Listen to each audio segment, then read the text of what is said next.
Bonjour à tous, quel plaisir de vous retrouver en musique, parce qu'alors là, chez nous, elle est forte sur le plateau. Sur le plateau de C'est le Sud, alors la Biennale internationale des arts du cirque ne pourra pas avoir lieu dans sa forme habituelle, mais la compagnie Archaos qui organise ce rendez-vous a tenu à organiser des rencontres professionnelles. Nous allons en parler avec notre invitée, Raquel. Bonjour, comment ça va? Bonjour, ça va et vous? Eh bien, ça va très bien, on est ravis de vous voir, Raquel. D'ailleurs, je vais même vous laisser prononcer votre nom de famille brésilien parce que j'ai peur de l'écorcher. On vous écoute. Alors, je m'appelle Raquel H. de Andrade. Je suis d'origine brésilienne, mais ça fait 35 ans que j'habite en France. Ouais, c'est tellement joli quand c'est prononcé par vous, Raquel. Vous êtes donc directrice de cette biennale dont on va parler dans une poignée de secondes. Avec nous également sur ce plateau, vous avez vu cette ambiance? Mais c'est un truc de dingue. Et ça, c'est les lundis matins. Oh là là, le lundi, dites donc, on est... Wouh, c'est la fête. Ah bah dès 5 h du matin, le jogging, le machin, les massages, la tout ça. musique à fond. À 5 h du matin. Ah ouais. Ah moi je suis comme ça. Moi. Ouh, les matinales. En tout cas, c'est un grand plaisir de vous revoir en plateau. Eh ben c'est un grand bonheur que de vous retrouver, Alexandra, Fabienne aussi, de se retrouver ici. Qu'est-ce que c'est chouette. Ouais, c'est chouette. Écoutez, j'hume votre parfum. Humé. Et je m'en délecte. Oh bah oui, vous avez bien raison. Qui nous fera un petit tour de magie. Oui, sur le thème du cirque. Bah voilà, il est trop fort cet Arthur, il nous fait des tours en rapport avec l'invité. Moi j'ai envie de vous dire, je ne sais pas comment il fait, mais bon, c'est une visionnaire. Voilà, c'est ça. Il me l'air. Fabienne, comment ça va? Eh ben très bien. Parfait, le lundi on va trop bien. On peut caler bien. Forme, bien évidemment. Alors Fabienne, pour aller encore mieux, on va faire avec vous, enfin vous avez fait pour nous surtout, des massages, mais avec des petits ustensiles un petit peu particuliers. Oui, je vais vous parler de massages qui permettent de réduire visiblement la cellulite. Et ça parle à toutes les femmes. Surtout qu'il faut préparer l'été dès maintenant. Là. Bah oui. Ouais. Donc on a le temps. Arthur, votre cellulite, vous en souciez? Moi énormément. Je ne pense qu'à ça. J'en étais sûre. Ça se voit, c'est pour ça que j'ai un corps d'athlète. Mais les hommes sont quand même plus chanceux que nous, puisqu'il est on a plein d'autres prouvé que les hommes n'ont pas de cellulite comme les femmes. Alors, cellulite, mais pas que. Bien-être aussi. Ah, bien-être. Bon, c'est important. Bon. Avec Fabienne, c'est parfait. Voilà pour le programme. On va pouvoir démarrer avec Raquel. Donc, et parler de cette Biennale internationale des arts du cirque. Alors, comme vous le savez, malheureusement, il est impossible en ce moment d'offrir des représentations au public. Mais malgré tout, Raquel, vous avez choisi de maintenir une programmation, mais ciblée, axée vers les professionnels. Donc, expliquez-nous à qui s'adressent ces spectacles finalement, comment ça va se passer? Alors, depuis 10 mois, on a travaillé sur plusieurs plans. Donc, avec le confinement au mois de mars, on a pensé un plan B, ensuite un plan C, un plan D. Et en décembre, pendant les fêtes, on a pensé au plan E, qui est celui qu'on va montrer. Donc, c'est une biennale faite pour les professionnels. On garde l'ADN de la biennale qui est de montrer des créations, donc des artistes qui préparent pendant 2 ans leur spectacle. Donc on va montrer à ces professionnels programmateurs pour qu'on puisse un peu penser au monde d'après le Covid, de la crise sanitaire, et donc présenter 21 créations dans 2 semaines, dans 2 temps différents. Donc, ce sont plusieurs artistes qui vont montrer ces créations. On aura aussi des tables rondes où on va discuter des thématiques comme l'écriture au féminin dans le cirque, les développements durables, mais aussi les répertoires. Oui, les cirques ont un répertoire. Et aussi, on va voir une exposition, donc avec la photographe Johan Lamuller, qui est très connue, et puis aussi une fournier. Alors, j'imagine que c'est quand même extrêmement frustrant pour vous qui organisez ce festival, pour les artistes, même s'ils vont se produire devant un certain public, de préparer tout ça pendant 2 ans, de devoir élaborer des plans, comme vous le disiez à l'instant, jusqu'au plan D ou E, je ne sais plus. C'est quand même assez usant tout ça, cette période. Comment vous la vivez, Raquel ? Alors, elle est très fatigante parce que c'est comme si on commençait à courir, on dit il faut arrêter, il faut redémarrer la course. Donc, pour un athlète, c'est difficile de redémarrer quand on a commencé un sprint. Donc c'est un peu fatigant, mais en même temps, il y a quelque chose qui est intéressant parce que ça stimule la créativité, ça sort de nos habitudes. Donc il faut à chaque fois puiser dans ce qui est de l'humain les plus fort, c'est la force de la créativité. Donc ça, c'est intéressant. Par contre, au niveau du travail, de volume de travail, c'est comme si on avait préparé 5 biennales. Bien sûr, j'imagine. Oui, oui. Mais vous êtes là et vous avez donc tenu à proposer ces spectacles tout de même aux professionnels. L'intérêt pour les artistes, concrètement, c'est de se faire remarquer, de pouvoir signer des contrats sur des festivals à venir? Oui, c'est exactement ça, Alexandra. Nous allons montrer ces créations qui ont été longuement préparées et c'est très important pour les artistes parce que quand les programmateurs ils viennent voir, ils vont acheter ces spectacles et programmer dans d'autres festivals qui, on espère, auront lieu d'ici quelques mois, on espère. On l'espère aussi. Alors, on va se donner une idée justement de ces spectacles qui sont chaque année très exigeants. Hein. C'est vraiment un très très haut niveau et des spectacles magnifiques que vous proposez, Raquel, enfin tous les 2 ans, puisque c'est une biennale. Donc, on va regarder un extrait avec 3 spectacles différents. Il s'agit de Mute, Bakeke et Parallèle 26. Vous pourrez juger de la diversité justement des propositions. On regarde.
Alors, je vais faire réagir nos amis en plateau, parce que j'en profite, ils sont là enfin. Arthur. Ah, moi j'adore, je suis un grand fan du cirque. Et tout à l'heure, Raquel disait qu'il y avait des artistes qui venaient du Chili.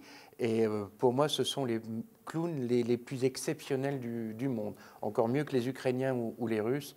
Les Chiliens ont réinventé l'art du clown pour moi. Alors, on parlera après des spectacles qui viennent d'encore plus loin. Fabienne, sur les extraits qu'on vient de voir, moi, là. je suis émerveillée. Je trouve que c'est une exigence physique, ça demande. C'est un talent dingue. Donc, voilà, bravo.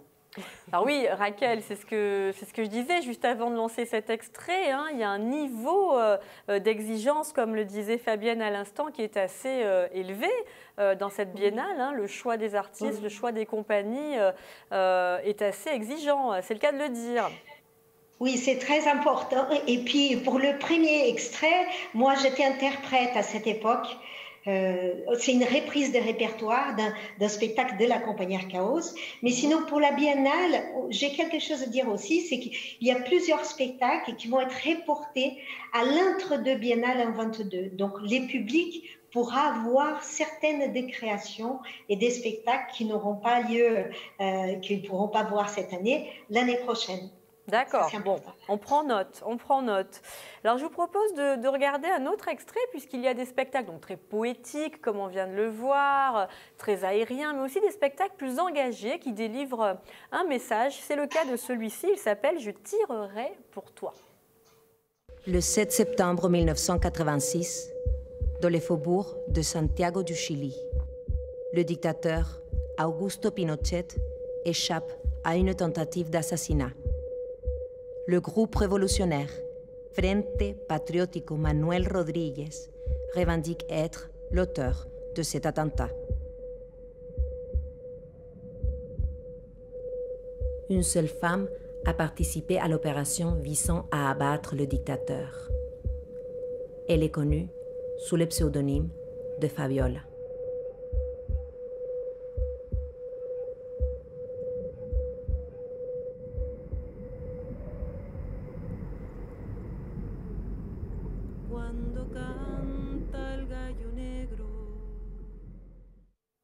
Alors, Raquel, comme on vient de l'entendre, donc là c'est un spectacle tiré d'une enquête menée sur la femme qui a tenté d'assassiner donc Pinochet. Donc un spectacle totalement différent, donc tout aussi poétique et magnifique à regarder, mais porteur d'un message assez fort. Hein. Oui, c'est très important qu'il y ait des artistes de cirque s'accaparent de thématiques qui peuvent être engagées, politiques, poétiques. Et dans le cas de Je tirerai pour toi, Pamela Pantoja, qui est l'artiste qu'on a vue, elle a fait vraiment quelque chose qu'elle voulait profondément, c'était de parler du Chili de cette époque et aussi de l'héritage qu'elle mène de tout ça. Donc ça, c'est quelque chose qu'elle a lié le théâtre et le cirque vraiment très, très bien. C'est un message très fort par rapport à la question de l'héritage. Alors le théâtre et le cirque, on le voit hein, aujourd'hui, le cirque contemporain est de plus en plus pluridisciplinaire. Il s'adjoint à différents moyens finalement hein, de communication, comme vous l'avez dit, le théâtre, mais aussi la vidéo. C'est ça le cirque moderne aujourd'hui, justement, c'est mêler différentes disciplines comme ça pour proposer un spectacle de qualité, surprenant peut-être parfois, par moments. C'est ça, parce que quand on mêle, on crée des dramaturgies. Donc le cirque contemporain maintenant, il écrit ses pièces de cirque, il y a des synopsis, il va emprunter un tout petit peu au cinéma, à la danse, au théâtre, pour écrire sa propre manière d'être. Et aussi, je pense que c'est important de pouvoir se mélanger aux autres arts pour progresser, pour inventer, pour réinventer et être dans la contemporanéité. Donc ça, c'est très important. Et ça donne envie, on a hâte de pouvoir assister à ces spectacles, Raquel. Donc là, je le répète, hein, pour ceux qui prendraient l'émission en cours, donc, ce sont des représentations qui s'adressent cette année uniquement aux professionnels. Il y aura également des tables rondes proposées aux professionnels sur quel thème, sur quel sujet ? Alors, c'est sur l'écriture au féminin dans le cirque, les développements durables et aussi les répertoires dans le cirque, mais aussi on va avoir un focus européen d'un projet qui s'appelle Circus Link. On va travailler et discuter sur la mobilité des compagnies de cirque en Europe, donc chose très difficile aujourd'hui, mais on faut toujours penser au monde d'après, et aussi les numériques, toutes les questions sur les numériques et comment les programmateurs et les artistes peuvent se relationner d'une autre manière. Voilà. Est-ce que vous pensez justement que la période qu'on traverse en ce moment, cette crise sanitaire qui pousse les artistes finalement à travailler différemment, eh bien, donnera de nouvelles habitudes de travail, de nouvelles propositions au public? Vous parliez du numérique à l'instant, par exemple, ça peut être un des moyens? Oui, je pense qu'il y aura beaucoup d'artistes qui vont s'accaparer du numérique pour faire des propositions. Il y en a déjà, hein, il y en a qui font des spectacles virtuels où on met des casques et on est à la place de l'acrobate ou de la trapéziste. Il existe déjà, mais je pense qu'il y aura un changement de monde, donc pour les artistes aussi. Merci beaucoup Raquel. On retrouve toutes les informations concernant cette biennale sur le site www.biennale-cirque.com. Vous restez avec nous puisque lui aussi, Arthur, eh bien, il fait avec son temps, son époque et cette crise sanitaire qui nous embête puisqu'il propose aussi des spectacles virtuels d'ailleurs. Absolument, spectacle virtuel. Mais là, je vais me permettre de vous présenter 4 artistes absolument exceptionnels qui, eux, sont russes. Hein, comme vous pouvez le constater. Donc il s'agit de capsules, de bouteilles en verre. Que l'on peut donc trouver chez soi assez facilement. Assez facilement, mais permettez-moi de vous les présenter. Il y a Sergueï, Andrei, Boris et Yuri. 4 artistes du grand talent. Yusupov, hein, évidemment, qui travaillent au cirque de Moscou et qui ce soir vont vous faire un numéro de main à main. Ils vont passer et voyager comme ça, juste touc, comme ça. Le premier, le deuxième, et le plus difficile, c'est pour le dernier, mais ils ont réussi à passer. Oh, bravo! Donc vous avez déplacé ces petites... Montrez-les un petit peu à l'écran parce qu'on n'a pas de... Ce sont des capsules, je ne peux pas le montrer de l'autre Jolies côté petites parce capsules, que parce qu'il y a une marque. De l'autre côté, il y a la marque. Donc en fait, vous les avez placées aux 4 coins de la serviette et vous avez réussi à les déplacer sans qu'on ne sache comment. C'est un fluide. Maintenant, je vais vous avouer Il est fort, le secret. Je vais vous avouer le secret, Fabienne, Alexandra. Génial. J'utilise un 5e artiste. Qui s'appelle comment? Celui-ci, c'est... Ah oui, on connaît Arthur. Voilà. Lui, il est français.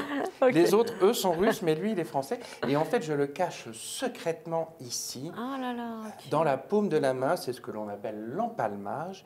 Et tout l'intérêt d'utiliser une capsule, c'est les petites aigrettes qu'il y a tout autour vont faciliter la façon d'attraper ici, entre le ténard et l'hypoténard, les 2 muscles que nous avons ici. Oh, mais il s'y connaît en médecine, voilà. donc... J'aurais pu faire des massages. Ah bien, Fabienne en parlera tout à l'heure. Bref, toujours est-il que, en fait, vous en avez une qui est cachée ici, empalmage main droite. Je vais voler ici à l'empalmage main gauche, en même temps que je dépose ici. J'ai ce que l'on appelle donc un temps d'avance. Tout à fait, d'accord. Ça sert toujours. Ben, c'est très pratique. Là, je vais amener donc celle qui est cachée en main gauche vers les autres et voler avec la main droite ici. Et je dépose. Et enfin, pour finir, la dernière. Tac. D'accord. Et les 4 artistes du cirque de Moscou, Boris, Sergueï, Yuri et Andrei Yusupov, ont fait un merveilleux spectacle pour vous. Bravo! On peut l'applaudir. Merci, vous l'en dire. Mais oui, Excellent. C'est génial. Alors, je ne sais pas si on a bien vu à la télé, parce que c'est vrai qu'on a une petite caméra un peu lointaine, mais en tout cas, de près, c'est super bluffant. Et alors, est-ce que ça arrive, Arthur, qu'on le fasse tomber? Le Arthur, là, le français. Le Arthur supplémentaire, ça arrive. Mais c'est pour ça qu'il faut bien s'entraîner à bien plaquer. Il faut se l'incruster dans la main. Il faut se l'incruster dans la main. Et en fait, après, naturellement, ça va venir. Vous avez la possibilité de le récupérer. Vous pouvez aussi le faire avec des morceaux de sucre rectangulaire. Ça tient, ça? Et là, ça tient tout autant. D'accord. Puisque ça a le mérite. On va tous essayer. On va tous essayer, Raquel. Vous avez aimé le tour d'Arthur? Ouais, pour la prochaine biennale, Arthur. Oui, je suis prêt pour la prochaine biennale en 2022, hein, Raquel. Je ferai ça sur scène, ça se verra vachement bien. Il pourra chauffer le public juste avant le spectacle. Voilà, il fait un petit début comme ça pour chauffer la salle. Carrément. Absolument. Bon, en tout cas, c'était... bien réussi, on va s'entraîner, on va s'exercer à la maison.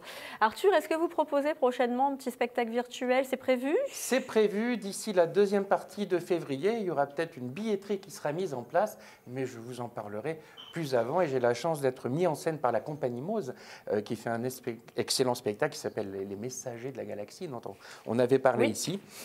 Et ce spectacle, c'est un spectacle familial à tendance humoristico-poético-magique. Oh, tout un programme. Tout un programme. Génial. Rimbaud sera de la partie. Ah bon? Oui. Je citerai le Dormeur du Val. Oh, poète en plus de cela. Absolument. Mais écoutez, si on veut retrouver vos infos, Arthur et votre actu, vous avez un site internet également, arthurtivoli.fr. Et puis l'école de magie, les magiciens du Garlaban. Oui, donc, qui continue, hein, parce que justement, on pourrait se dire que l'école est fermée en ce moment vu la difficulté de mettre en place des choses, mais vous continuez à recevoir des élèves? On continue à recevoir les tout petits les mercredis, pas plus de 6 élèves évidemment. Quel âge masqués. Les tout petits? Ils vont de 7 à 8 ans. D'accord. De 7, 8, 9. D'accord. Et les ados, le mardi soir, on fait les cours en visioconférence via la plateforme Zoom. Et bon, c'est pas aussi bien évidemment qu'en présentiel, mais à défaut de merde. C'est déjà ça. Donc on peut continuer à s'inscrire à l'école. Absolument. Il va y avoir les stages au mois de février. Et oui, pour les vacances. Et pour les vacances. Peut-être que les vacances vont durer un mois, ce qui paraît. Trop bien, que des stages de magie. On aura du temps. Ils vont être tellement contents, nos enfants. On aura du temps. Donc oui, il est temps encore de s'inscrire. Voilà, à l'école de magie, les magiciens du Garlaban, du côté d'Allo. Merci Arthur. Merci Alexandra. Les petits massages, vous en rêviez? Ah bah... Et Fabienne l'a fait. Et voilà, c'est ce que j'allais dire, vous avez terminé ma Je donne de ma personne. Oui, j'y vais. Hein. Vous êtes trop bonne, Fabienne. Elle s'est dévouée pour aller se faire masser, vous vous rendez compte? Et c'était un plaisir. Ah ben j'imagine. J'en doute pas. Alors des massages un peu, pas du tout conventionnels, puisque votre masseuse a utilisé, on va le voir. Alors, ma masseuse a utilisé, d'abord elle pratique 2 sortes de massages différents. Oui. Elle pratique la méthode Renata Franca, qui est une méthode qui est inspirée par une jeune femme qui a créé ça au Brésil, à partir du drainage lymphatique. Est-ce qu'elle connaît, tiens, Raquel, qui est d'origine brésilienne, cette dame qui a créé un massage Renata Franca. Renata Franca. J'ai entendu parler, mais je ne la connais pas. D'accord. Vous ne pourrez plus le dire. Donc le drainage lymphatique, on le sait, ça n'est pas neuf, c'est un massage qui existe quasiment depuis les années 30, donc ça consiste à faire circuler la lymphe, ce liquide qui est dans le corps et qui va transporter déchets, toxines et de contribuer à une meilleure élimination. En gros, Renata Franca, elle, est allée plus loin et avec un système de pression, de pompe assez rapide et tonique, elle permet vraiment d'assécher le corps et de diminuer vraiment visuellement la cellulite. Donc du coup, on évacue grâce à ces massages l'eau, c'est ça ce que vous disiez, en la massant. Voilà, on active la lymphe comme ça, et puis finalement, alors bon, c'est pas miraculeux non plus, c'est-à-dire que c'est des massages qui se font sous forme de cure et qui doivent aussi s'accompagner d'une bonne hygiène de vie, d'une alimentation correcte, d'un peu de sport, enfin voilà. Voilà. Il faut tout faire. Mais ceci étant, dès le premier massage, on voit de vrais résultats. C'est vrai ? Je peux confirmer, c'est-à-dire qu'effectivement, la peau est plus lisse, on est allégé, c'est quand même assez incroyable. C'est bien. Et alors, qu'est-ce qu'elle utilise pour pratiquer ces massages ? Et elle mélange, donc il y a des massages qui consistent comme ça à faire ce drainage lymphatique avec cette méthode brésilienne, mais elle a aussi utilisé des techniques utilisées en Colombie, et ça s'appelle la madérothérapie. Alors on va trouver comme des gros rouleaux à pâtisserie comme ça, ou des espèces de cônes. Voilà, oui, c'est assez impressionnant. Oui, c'est assez impressionnant. On dit, tiens, on va se faire masser avec ça. Et l'idée est donc de casser la cellulite. Et de contribuer à l'éliminer comme ça, petit à petit. Et ça, c'est une Colombienne qui l'a inventé. Ça, ce sont des ustensiles qui sont fabriqués en Colombie. Mais c'était une Colombienne, la Peut-être à la base, oui. Ah bah oui, sûrement, au départ, à l'origine. D'accord. On voyage, Arthur, on voyage. Bah oui, non, c'est bien, c'est important. Donc là, ce sont des méthodes aujourd'hui dont on commence à beaucoup parler. Ça s'appelle également la wood thérapie, parce que ce sont des ustensiles en bois assez costauds qui font comme ça un peu rustique. Ça fait pas mal, non? Non, alors c'est tonique, c'est assez intense. C'est pas des massages à base d'effleurement, mais on veut un résultat ou pas? Ah bah oui, on est là pour ça. Attends, bien sûr. Et donc moi, j'ai rencontré Sophie Balzano que vous pouvez joindre sur Instagram, qui a un site qui s'appelle mu.soinsmanuels et qui effectivement fait ça sous forme de cure. Alors elle fait ça soit à domicile, soit dans un institut. Donc le mieux c'est de la contacter. Et je trouve que c'est étonnant. Voilà. Et alors vous parliez de cure, il faudrait combien de séances à peu près pour voir un vrai résultat? Alors il faut minimum 5 séances. D'accord. Voilà. Ça dure combien de temps les massages? C'est à peu près 50 minutes, 50 minutes, 1 heure. Et puis il faut alterner un peu. Après, Sophie vous dit en fonction de votre corps, parce que de votre niveau de cellulite, c'est ça? De votre niveau. Et puis il y a des types de cellulite très différents. Moi, j'en ai pas. Et puis il y a aussi, au-delà de, on parle de la cellulite parce que c'est vrai que c'est une problématique qui est typiquement féminine, que les femmes connaissent toutes. Hein. Oui, même les très minces, elles ont de la mais pas cellulite. Vous, Non. Nous, par contre, ça fait pas trop mal? Ah, Raquel, c'est assez tonique, si, c'est pas douloureux, mais quand même, on sent quelque chose. C'est pas un massage californien. C'est pas un massage pour s'endormir, Raquel. Hein, on l'a dit, c'est le massage efficace pour éliminer la cellulite. Comment vous dire, c'est une douleur, c'est pas une douleur, mais c'est une friction qui fait du bien, parce qu'on a l'impression qu'elle fait du bien à son corps. Et du coup, il y a aussi des possibilités de faire des massages faciaux avec des petites ventouses, dont on sort comme ça tout. On n'a pas de cellulite au visage, Fabienne? Mais c'est pas de la cellulite, là, c'est juste un petit drainage pour avoir coup d'éclat. Un teint lifté naturellement. Parce que le rouleau à pâtisserie sur le visage. Non, on va pas s'écraser. C'est pour ça que les petites ventouses, c'est mieux. Les petites ventouses, c'est mieux.